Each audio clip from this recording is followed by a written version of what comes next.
오늘 말씀을 증거할 제목은 18절에 나오는 지혜가 여기 있으니 총명한 자는 그 짐승의 수를 세어보라. 그것은 사람의 수니 그의 수는 666이니라. 그래서 666이라는 제목으로 말씀을 증거하려고 합니다. 우리 초기에 우리 기독교는 비의의 종교다. 비의라는 것은 쉽게 드러나지 않고 일종의 은밀하게 드리는 그 종교를 비의의 종교라고 합니다. 그래서 이 비의의 종교는 두 개로 말할 수 있게 되는데, 하나는 바른 진리를 증언하기 때문에 권력자들이 이걸 싫어합니다. 싫어하니까 공개적으로 모이면 처형당하고 감옥에 가고 고난을 당하니까 숨어서 종교 행위 예배를 드리는 겁니다.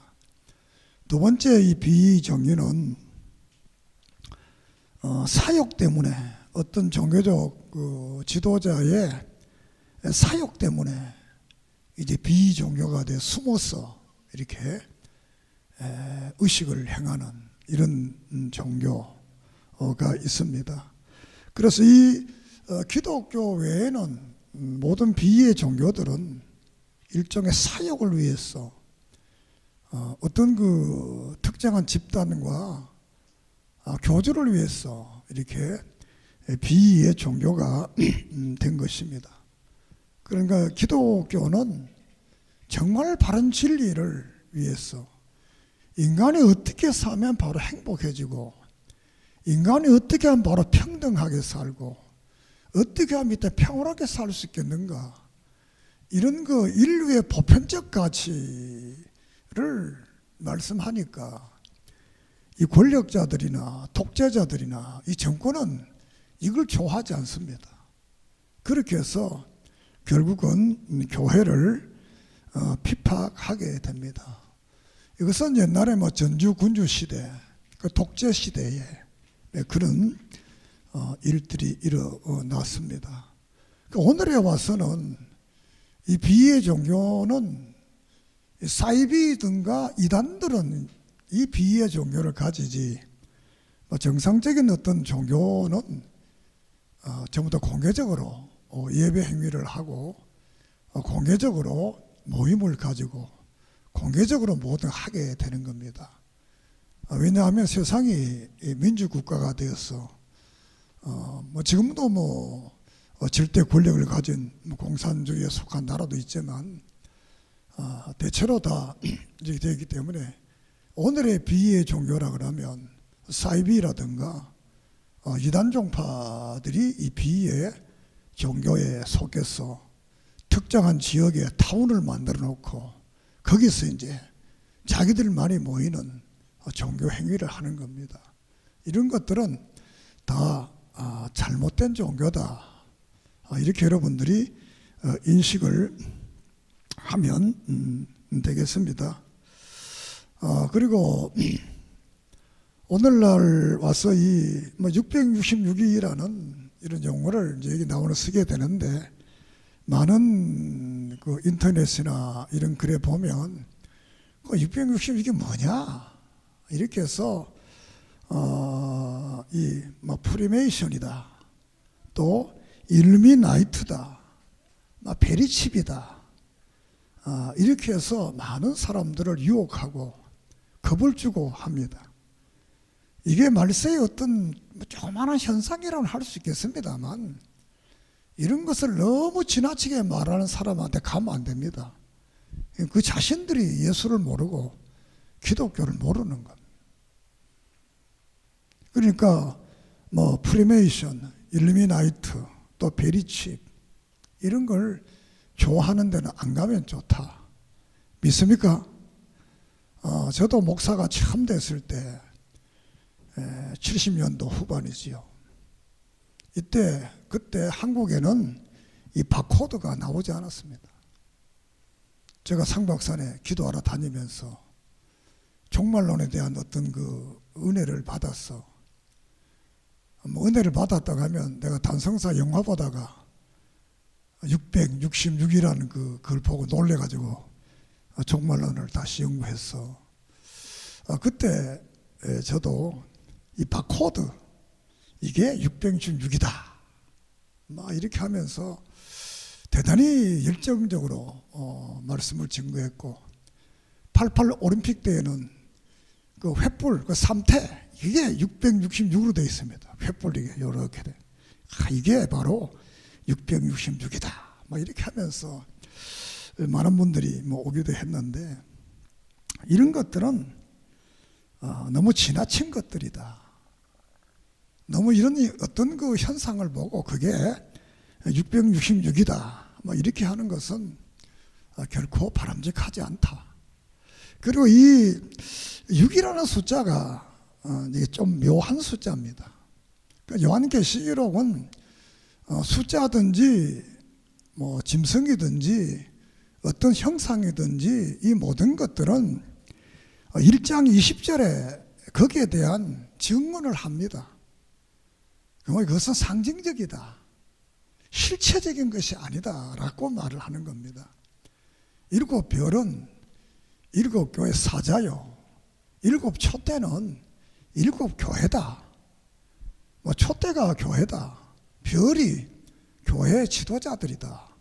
이런 상징성을 가지고 이제 요한계시록을 보도록 이렇게 말씀을 합니다. 그런데 숫자 중에 1, 2, 3, 4, 5, 6, 7, 8, 9, 10 이렇게 숫자가 이루어지는데, 거기에 가장 묘한 숫자가 6입니다. 가장 이 6이 숫자가 좀 묘합니다. 왜냐하면 6은 6도 될 수 있고 9도 될 수 있습니다. 6이 됐다가 9가 됐다가 이 숫자가 변질되는 겁니다. 다른 숫자는 변질 안 되는데 이 6은 6이 되기도 하고 9가 되기도 하고, 이렇게 인간의 수, 인간은 이렇게 변질한다는 거죠. 6도 됐다가 9도 됐다 이렇게 하는 거, 한 인간의 역사를 통해서. 그래서 오늘 여기에 666, 이 6이라는 숫자는 상징적이지만 정치적 적그리스도를 6이라고 할 수 있고, 요거에 또 변형식 9는 지나친 억측인지 모르겠습니다만 종교적 적그리스도 이렇게 표현할 수도 있습니다.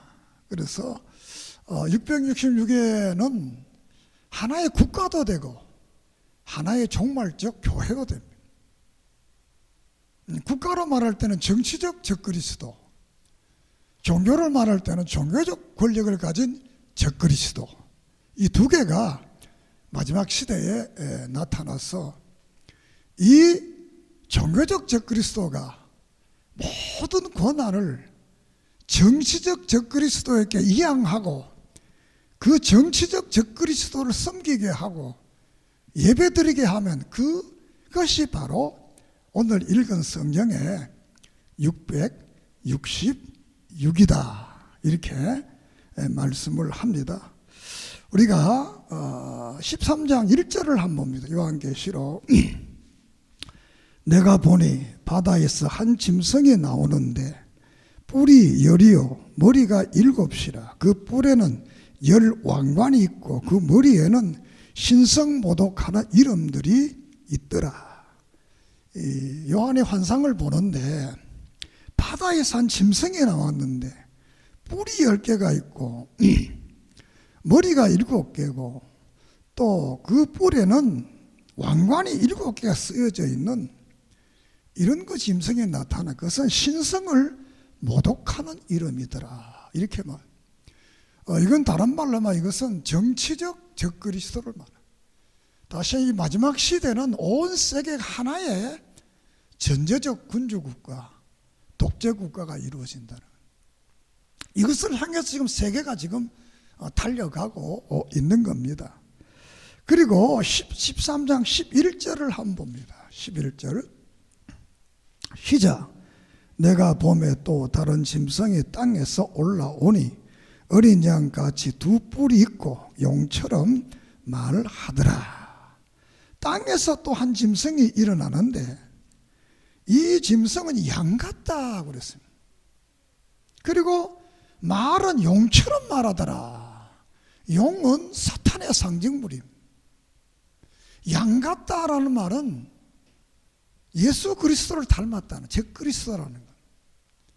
이것은 종교적 적그리스도, 종교적의 최고의 권력을 가진 자가 용같이 말하더라. 다시 말하면 사탄의 앞잡이가 돼서 예수 그리스도를 믿으면 구원받는 이 구원의 진리를 안 전하고 다른 진리를 전하는 이런 종교적 지도자, 자신이 구원의 감격이 없고 종교인으로서의 이것을 전하다 고난이 오게 되니까 그 어떻게 하느냐? 이 자신의 그 모든 고난을 이제 15절을 봅니다. 15절.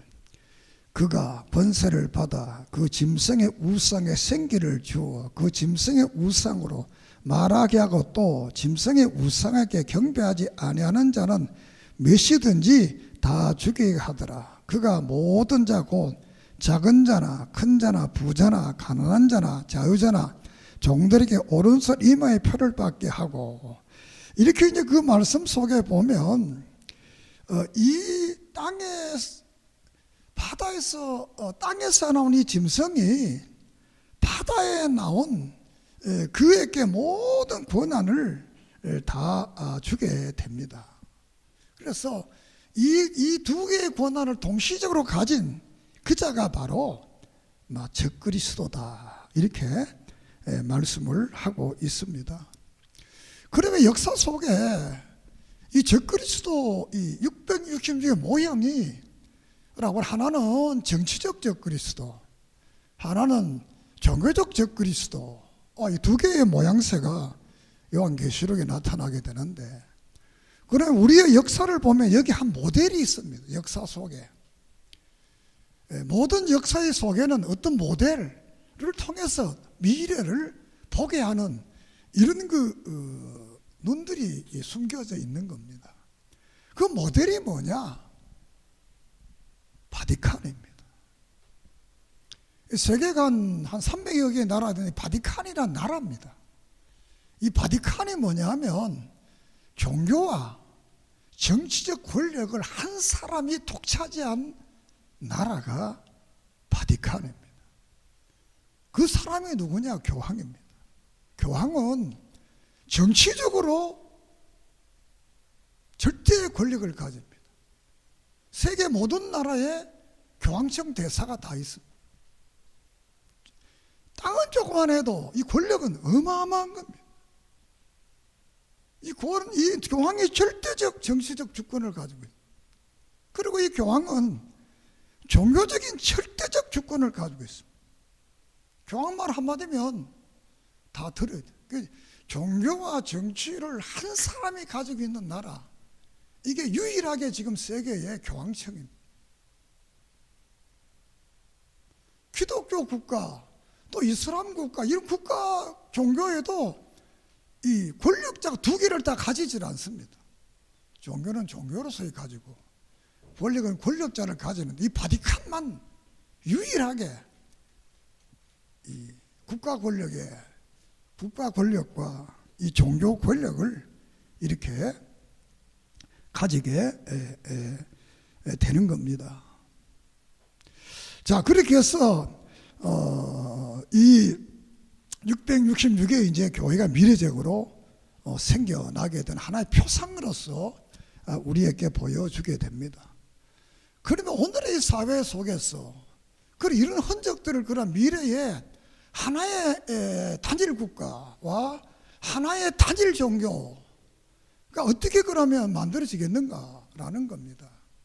이것은 1945년 4월 5일 날 미국 샌프란시스코에서 유엔이 창립되게 됩니다. 이 유엔은 국제연합기구입니다. 2018년 기준으로 193개 나라가 유엔 회원국으로 되어 있습니다. 그 유엔이 뭐 하는 거냐? 세계를 하나로 만드는 것이 유엔입니다. 세계 모든 나라를 하나로 만들었어. 그 유엔의 깃발 속에 모든 나라가 하나가 돼서 하나의 통제된 나라, 통제된 국가, 통제된 권력을 만들려 하는 조직이 이 1945년에 생겨난 유엔입니다. 그 유엔이 아직도 지금 좋은 일 많이 합니다. 그러나 이것은 미래 어떤 그 660 나라를 위해서 뭐 쉽게 말하면 어제도 장로님 어제 가다가 낚시 잘하는 이야기를 했는데 어떤 분이 낚시를 하면서 며칠 동안 고기 잡을 미끼를 던지고 있다는 거예요. 미끼를 계속 그러면 이제 그 미끼 처음 먹다가 결국은 탁 잡히면 잡아 올린다는 거예요. 그러면 종교는 어떻게 되느냐? 종교는 1948년 유엔이 생기고 3년 후에 1948년에 WCC라는 세계교회 연합, 그러니까 월드 카운슬 처치, 세계 연합 기구가 1948년에 암스테르담에서 창립되게 됩니다. 이 WCC는 뭐냐? 이 땅에는 모든 교회가, 모든 종교가 자신들의 교리와 이념과 상관없이 하나를 만들자. 종교 통일의 에큐메니컬 운동, 연합체를 만들자.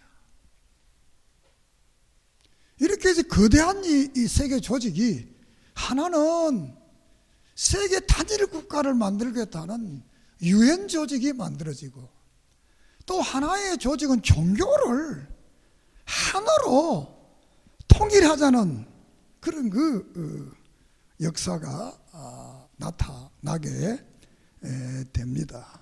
그래서 이 13장 12절을 봅니다.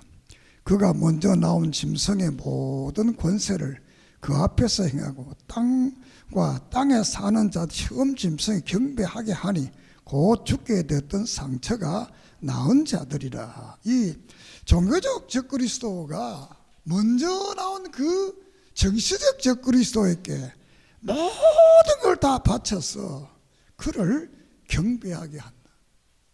근데 결국은 미래에 가서는 이 단일 국가, 단일 종교의 한 나라가 이 땅에 이루어집니다. 그것을 가지고 666의 나라입니다. 이 나라와 이 종교는 지금은 우리가 자유롭게 예수 믿고 교회에 갈 수 있고 서로가 자유롭게 해서 이 나라가 되게 되면 표를 받는다는 말은 규격 속에 들어간다는 겁니다. 그 규격 속에 들어가 규격대로 살지 않으면 사람들이 못 살게 하는 이런 나라. 지금도 우리가 영화를 보면 이상적 국가의 나라를 보면 사람들을 정신을 이상하게 만들어 가지고 자유가 없이 해서 이렇게 자기 의지대로 못 살도록 하면서 약을 안 먹으면 못 살도록 이런 국가를 만들어 가잖아요. 거기에 이제 그들이 타도하는 지하 세력, 이게 이제 이 사람들은 자유를 갈망하는. 그러니까 사람들은 그 이상적 세계를 바로 이 660의 세계가 바로 그런 이상적 세계.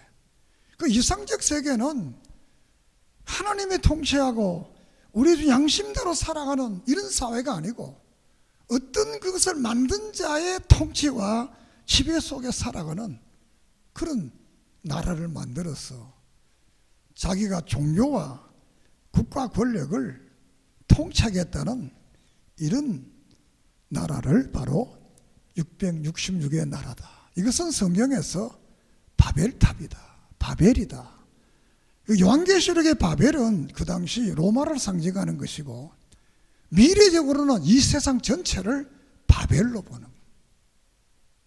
이런 거 하나의 정치 집단, 하나의 종교 집단이 이루어지는 그 때를 바로 성경은 666의 나라다, 교회다.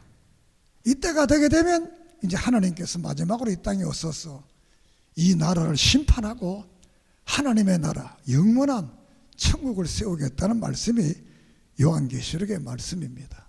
믿습니까? 그러면 666을 뭐 대충 말했지만 어떤 두 가지입니다. 하나는 종교적인 666이 있고, 하나는 적그리스도가 있고, 하나는 정치적인 적그리스도. 이 두 개가 만나면 이게 666의 나라가 되는 겁니다.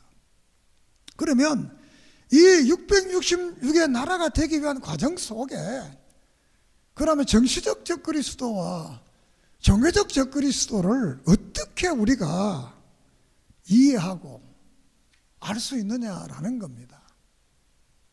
그래서 요사이 많은 사람들이 막 프리메이션이다, 일루미나이트다, 막 베리칩이다, 뭐 홍채다, 뭐 바코드다, 여러 가지 이런 말을 하지만 그것은 거기에 해당되지 않습니다. 이 종교적 적그리스도와 정치적 적그리스도의 공통점이 뭐냐? 하나입니다. 뭘까요? 기독교인을 박해하는 겁니다. 종교적 적그리스도도 기독교를 박해하고, 정치적 적그리스도도 기독교를 박해합니다. 왜? 기독교인만이 정신이 살아있고, 기독교만이 자유를 알고, 기독교만이 하나님을 알고, 기독교만이 인간의 보편적 가치를 알기 때문에, 그 기독교 외에는 어떻게 하느냐? 그냥 방탕하고 사는 거. 다시 이상세계 그냥 뭐 약이 떨어지면 약 맞고 그냥 사는 거예요. 그냥 멍청하게. 그걸 반대하는 것이 기독교. 그러니까 이 정치적 적그리스도도 그래서 기독교를 없애려고 하는 거예요. 종교적 적그리스도도 기독교를 빙자하면서 기독교를 없애려고 하는 거예요. 그 방법은 바로 기독교를 박해하는 겁니다. 왜? 다시 기독교인만이 정신 차리고 있거든. 자유를 알고 인간의 보편적 가치를 알고 정말 이 땅의 평화를 아는 이 세계를 추구하기 때문에 이 정치적 적그리스도나 종교적 적그리스도 이걸 싫어하는 겁니다. 그러면 역사 속에서 아까 모델로 말했지만, 그럼 정치적 적그리스도가 어떤 모습으로 나타났는가? 우리가 이것을 우리가 기독교의 10대 박해라 이렇게 말을 합니다. 1차 초대교회 박해는 64년에 로마의 네로 황제가 자기가 로마에 불을 찔러놓고 기독교인이 불을 찔렀다 이렇게 해서 많은 기독교인들을 처형합니다. 화형을 합니다. 그리고 짐승의 밥이 되게 합니다. 역사에 의하면 사람을 태워 죽인 기름을 가지고 불을 밝혔다고 합니다. 이렇게 잔인한 일들. 그때 순교한 분이 바울과 베드로가 순교를 하게 됩니다. 2차 박해는 90년, 95년에 도미티아누스 황제, 이때는 사도요한이 살아 있을 때가 됩니다.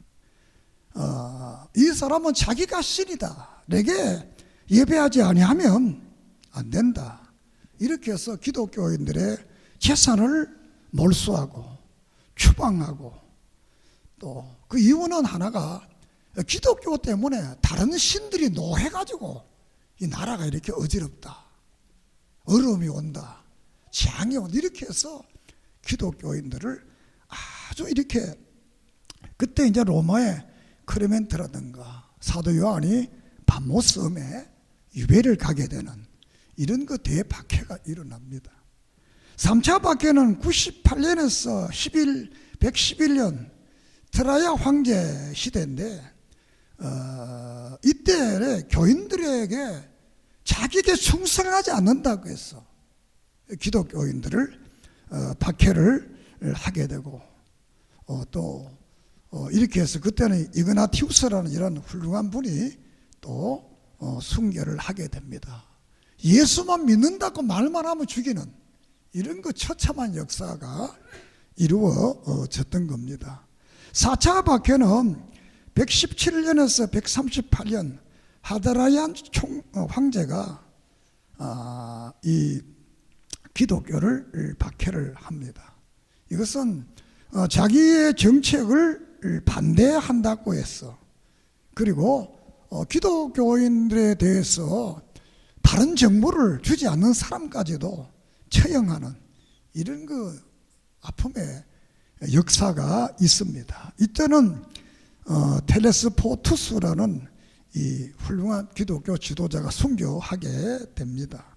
그리고 5차 박해는 161년에서 180년에 마르쿠스 아우레우스 황제가 이제 박해를 하게 되는데, 그때 자연재해가 많이 일어났는데 기독교인들 때문에 이렇게 재앙이 오고 얼음이 왔다 이렇게 하고, 자기가 스토아 철학을 좋아하는데 이걸 싫어한다고 해서 교인들을 박해해서 그때 순교자 저스틴, 포테니우스, 블레디나 이런 많은 종교 지도자들, 그냥 성도들은 말할 수 없는 많은 사람들이 죽었어요.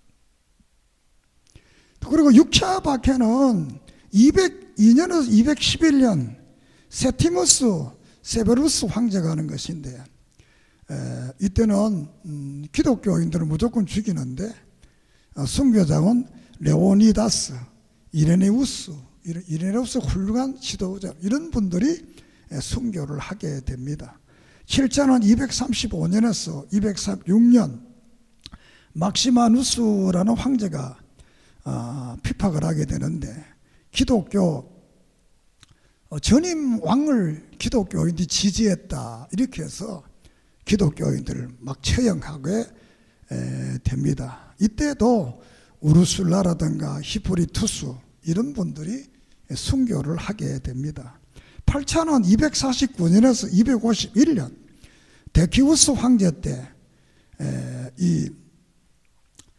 다른 신을 선교의 기독교를 금지하는, 배교를 강요하는 이런 일들을 모든 교인들을 처형하고 죽게 하는, 이때 순교자로 파피아누스, 예루살렘의 알렉산더 이런 분들이 순교를 하게 됩니다.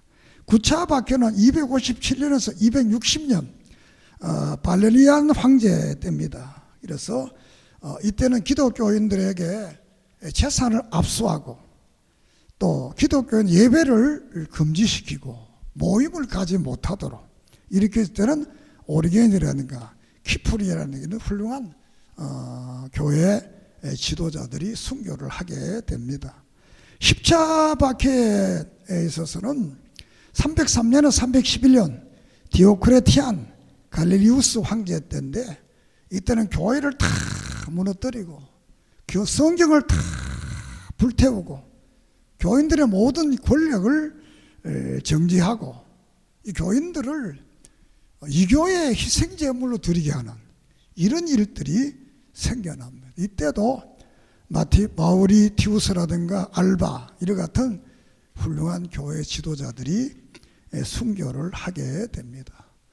이렇게 성경에서부터 마지막에 311년에 이 마지막 10대 박해가 끝나게 됩니다.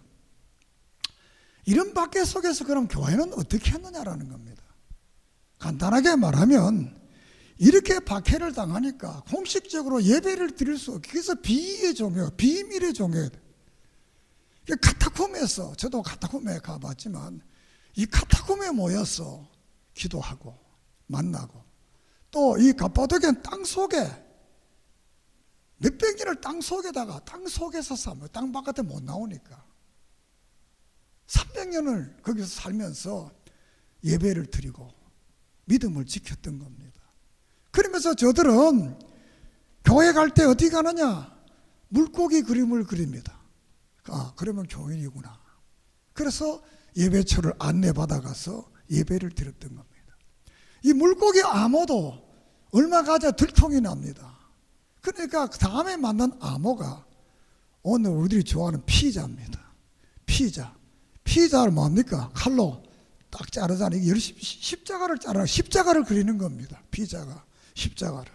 그렇게 해서 그 십자가를 그리는 사람 보고 그럼 교회 예배 모임에 참여하게 하고, 이렇게 해서 교회가 그런 그 고난 속에서도 예배를 지키고 예배를 드리고 했습니다.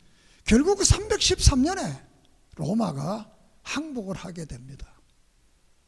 콘스탄틴 대제가 로마를 지배하면서 기독교인들에게 자유를 줍니다. 이렇게 해서 기독교가 자유화됩니다. 사랑하는 여러분, 이런 고난의 역사 속에 믿음을 지켰더니 결국은 세상 권력이 항복하고 기독교를 자유화줬다. 이렇게 정치적인 적그리스도, 두 번째로는 종교적 적그리스도가 있습니다. 종교적 적그리스도는 예수 그리스도를 믿는 사람을 죽였던 사람들입니다. 이것은 바로 로만 캐토릭입니다. 로만 캐토릭은 천년 동안 기독교인을 이 H.G. 게이스네스라는 사람이 쓴 시대에 임박한 종말이라는 책에 보면 천년 동안 기독교인을 5천만 명을 죽였다, 이렇게 기록을 하고 있습니다. 성경을 믿는다고, 예수를 믿는다고, 예배를 드린다고, 로만 캐토릭의 말을 안 듣는다고 이렇게 수많은 사람을 죽였습니다. 죽이면 이 초대교회, 이 고대교회 10대의 박해와는 전혀 다른 형태로 사람을 죽였던 고문에, 거기 보면 처형반범에 손톱을 뽑고 남자 여자 성기를 불사르고 통 속에다가 침을 집어넣어서 막 사람을 돌려서 죽게 하고 사지를 찢게 하고 신체 관절을 일들어 귀와 입에다가 난물을 끓여서 붓고 눈을 빼고 살집이 터지도록 때리고 못을 받고 낭떠러지에 던지고 감옥에 쇠살을 채우고 피가 나도록 고문을 하고 쥐와 해충에게 먹이를 주고 물고문, 불고문, 철갑처녀, 사람과 만나는 철통 속에 집어넣어서 사람을 죽이게 하는 이런 그 역사 속에 이만한 고문기가 없는 이런 고문을 통해서 많은 교인들을 죽게 하는 이런 역사가 있습니다. 연대로만 이 1184년에 왈도파라는 이 신앙의 사람들을 알프스 산에 숨었는데 굴에 숨어 있으니까 불을 때가 연기를 피워서 수천 명을 죽여. 그리고 윤호그라 그랬어. 윤호그는 불란서입니다. 개혁교회 교인들 윤호그라. 이 불란서에서도 한 8만 8천 명 이상이 사람들이 캐토릭에 의해서 순교를 당하게 됩니다. 1211년에는 이 라오바오에서 10만 명이 성경을 그대로 믿는다고, 성경을 번역한다고 해서 10만 명을 죽이는. 그래서 1562년 윤호그의 문제, 1488년 이때는 알프스 안에 동굴에다가 불을 놔서 사람을 죽이는 이런 끔찍한 일들을 로만 캐토릭이 천년 동안 합니다. 이런 역사 속에서도 우리 기독교인들은 예수 믿고 복음을 전하고 믿음 안에 살아서 이제 오늘의 세계에 와서 대영제국이라는 영국을 통해서 세계가 기독교화하게 되는 이 기독교 나라가 이 세계를 지금 문명국가로 나타나고 있잖아요. 이게 우연히 되어진 게 아니고 우리 믿음의 선배들이 이런 고난 가운데 인생의 바른 가치, 바른 진리를 사수했기 때문에 여러분이 지금 한국에서도 민주주의의 자유를 지금 누리고 있습니다. 그래서 이 정치적 적그리스도나 종교적 적그리스도는 어떻게 하든 이 땅에서 교회를 없애게 하고 교인들을 비판합니다. 그럼 한국의 역사를 봅니다. 한국에서도 적그리스도가 있었습니다. 정치적 적그리스도. 일본 시대 때 일본 사람들이 한국에 와서 정치적 적그리스도였습니다. 신사참배 안 하면 사람들을 죽이고 고문하고, 주기철 목사님 같은 분들은 송곳이 있는 판자 위를 걸어가게 하고, 제합리 교인들은 29명을 교회 속에 집어넣어서 불태워서 죽게 하는 이런 아픔의 역사가 한국 교회의 역사입니다. 6.25 때 이북에 수많은 사람들이 예수 믿는 것 때문에 죽었어요. 남한에도 많은 사람들이, 이건 뭐 숫자를 말할 수 없을 정도로 이렇게 많은 숫자가 죽었어요. 이때도 종교적 적그릇이 됐습니다. 일본의 앞잡이가 되어서 신사참배 절을 하게 하고, 교회 문을 닫게 하고, 이런 일들이 한국 교회도 있었어요. 그러나 여러분, 한국에 이렇게 민주화된 것이 정말 초기의 선교사들과 기독교가 있었기 때문에 한국에 민주화가 된 겁니다. 만약 민족주의로 흘러갔더라면 우리는 공산당이 되고 이 땅에는 이북처럼 교회가 하나도 없을 겁니다. 우리는 이것을 보면서 정말 우리의 믿음의 선배들이 생명을 바쳐 사수한 이 기독교의 진리, 예배를 포기하면 안 됩니다. 믿습니까? 자, 이렇게 해서 한국교회가 순교의 역사를 각오하면서 오늘의 세계교회를 만들게 됩니다. 우리가 하나님의 주권을, 절대 주권을 못 믿고, 하나님의 절대, 말씀의 절대 권위를 못 믿고, 하나님의 살아계심을 못 믿고, 하나님의 보호와 축복을 못 믿는다면 뭐 교회에 나올 필요 없습니다. 기독교가 왜 존재합니까? 인간이 해결하지 못한 것을 해결하시는 그분, 그 예수 그리스도를 통해서 그 문제를 해결하고자 한 것이 기독교입니다. 그러므로 여러분이 기독교인이 된 것을 아주 영광스럽게 생각해야 돼요. 믿습니까? 이것은 참된 그리스도인에 대한 말입니다. 세상이 좋아한다고 해서 교회가 좋은 게 아닙니다. 세상이 교회를 좋아하면 세상은, 교회는 교회가 아닙니다. 사실 세상이 교회를 미워해야 교회가 진짜 교회가 됩니다. 그래서 우리 믿음의 선배들은 내가 사람을 좋게 하나, 하나님을 좋게 하라. 갈라디아 1장 10절은 내가 이제 사람에게 좋게 하라, 하나님을 좋게 하라, 사람들에게 기쁨을 구하라. 내가 지금까지 사람들의 기쁨을 구하였다면 그리스도의 종이 아니다. 오늘의 이 바이러스 19 때문에 나라가 참 어렵습니다. 그런데 몰지각한 지도자들이 교회 예배 행위를 금하려고 하면서 책임을 묻고 300만을 벌금을 물겠다. 저는 처음부터 이 신천지를 압박해야지 이게 끝나면 이제 기독교회로 올 게다. 저는 예측을 했습니다. 이제 기독교회는 덮어 씌우는 건 고대교회 정치자들이 그랬던 것처럼 교인이 오늘 교회 안 오면 집에만 앉아 있습니까? 여러분 갈 곳 다 갑니다. 차라리 교회 오면 어디 왔다는 게 명확하잖아요. 물론 인간이 사는 세상은 부정과 긍정이 있을 수 있습니다. 그러나 정치적 지도자 그렇다 하더라도 더 참 한 수 더 뜨는 몰지각 교회 지도자들을 봅니다. 저들은 이렇게 말합니다. 명령하지 말고 대화를 하자. 참 멋지잖아요. 그리고 또 말합니다. 더 가관인 것은 그래도 한국에 제일 크다란 교회들이 하는, 목사들이 하는 말이, 현장에서 조선일보 3월 21일자 신문인데, 현장 예배를 잠시 멈추어 주세요. 월세는 우리가 돕겠습니다. 작은 교회들 예배 드리지 말라는 거예요. 그러면 자기들이 월세를 내주겠다는 겁니다. 휴머니스트들은 가능합니다. 그러니까 종교 지도자들은, 기독교 지도자들은 이런 말 할 수가 없습니다. 큰 교회 재흥교회 지도자들이 비판하는 게 아니라 재흥교회 목사들이 성경을 얻으려고 머리 숙이고 수십 번 찾아가도 안 줍니다. 자기들 좋아하는 사람만 주지. 그런데 왜 갑자기 이런 말을 합니까?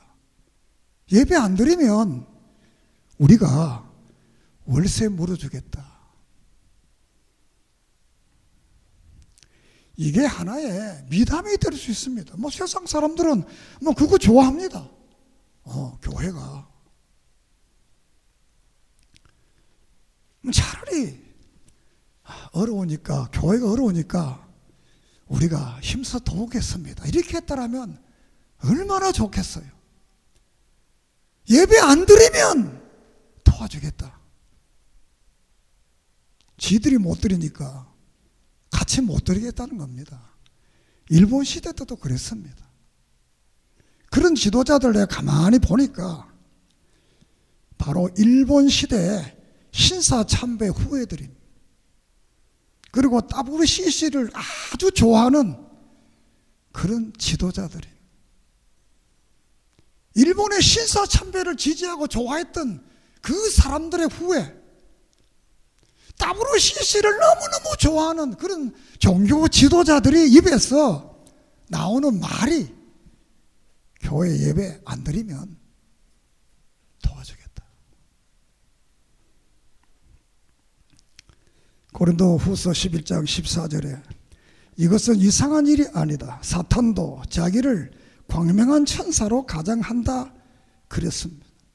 사도행 1장 4장 19절에 너희 말을 듣는 것이, 하나님 말 듣는 것이 옳은가 판단하라, 이렇게 말씀을 하고 있습니다. 그리고 히브리서 10장 25절에 모이기를 피하는 어떤 사람 습관과 차지 말고 오직 구원하여 그날이 가까울수록 더욱 모이기에 힘쓸 것을 말씀을 합니다. 그리고 누가복음 18장 8절에 인자가 올 때 믿음을 보겠느냐라고 말을 합니다. 고린도서 10장 13절에 사람이 감당할 시험밖에 너희가 당할 것이 없나니 오직 하나님은 미쁘사 너희가 감당하지 못할 시험당함을 허락하지 아니하시고 시험당할 즈음에 또한 피할 길을 내사 너희로 능히 감당케 하시느니라. 믿습니까? 하나님은 전능하신 분입니다. 무소부지하신 분입니다. 능력의 분입니다. 우리가 인간의 마음대로, 인간의 생각대로 살았더라면 이 땅에 이렇게 존재로 살 사람이 누가 있습니까? 우리는 하나님의 뜻을 맡기고 믿음 안에서 최선의 삶을 사는 그런 은혜가 있기를 바랍니다. 성경 속 아방 시대에도, 10대 박해 시대에도, 캐톨릭의 천년의 박해 시대에도, 공산지혜에도, 1차 지혜에도 교회는 예배를 드렸고 하나님 앞에 영광을 돌려서 오늘의 교회가 존재하게 된 것입니다. 진리를 위해서 사람들은 말합니다. 적응교회가 헌금 때문에 예배드린다. 참 얼마나 가슴 아픕니까? 그런 목사 없습니다.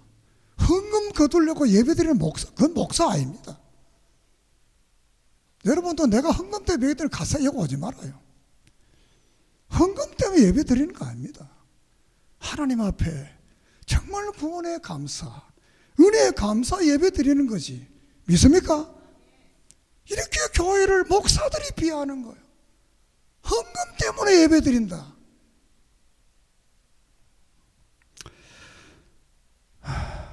로마 12장 1절에 형제들아 내가 하나님의 모든 자비하신 분을 너희 구원하노니 너희 몸이 하나님이 기뻐하시는 거룩한 산제사로 드리라. 이는 너희가 드릴 영적 예배니라.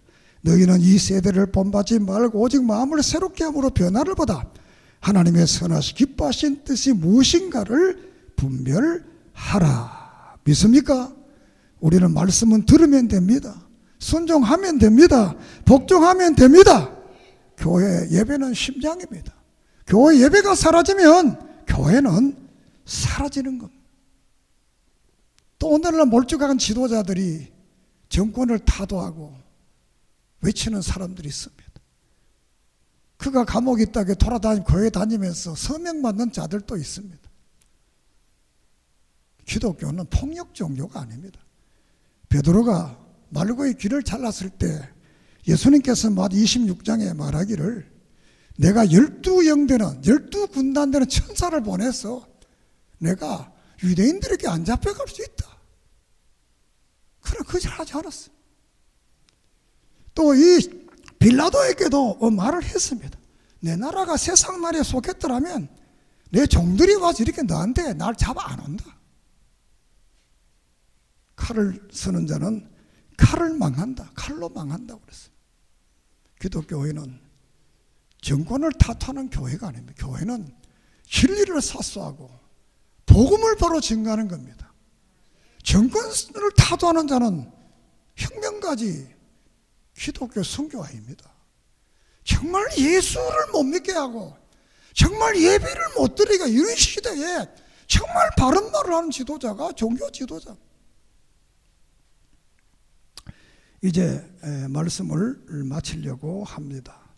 마가복음 4장에 휘푸른 비유가 나옵니다.